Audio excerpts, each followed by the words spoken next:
La refonte du paysage politique se poursuit en France avec une Assemblée nationale au visage inédit et de nouvelles secousses symboliques à droite comme à gauche. L'ancien Premier ministre socialiste Manuel Valls, tout d'abord, qui officialise son divorce avec le PS après 37 ans d'adhésion. Il entend siéger dans la majorité d'Emmanuel Macron comme député apparenté. Moi, je veux siéger au cœur de cette majorité par cohérence. Une partie de ma vie politique s'achève. Je quitte le Parti socialiste ou le Parti socialiste me quitte.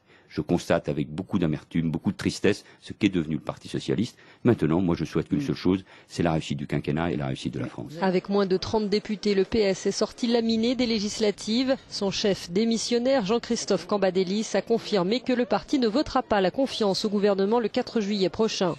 À droite, une page s'est également tournée avec les adieux de Jean-Pierre Raffarin à la politique. L'ancien Premier ministre, membre des Républicains, a fait savoir qu'il renonçait à terminer son mandat de sénateur de la Vienne.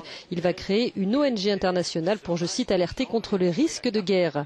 La jeune génération politique prend le pays en main et c'est heureux, dit-il, dans une tribune publiée par la Nouvelle République.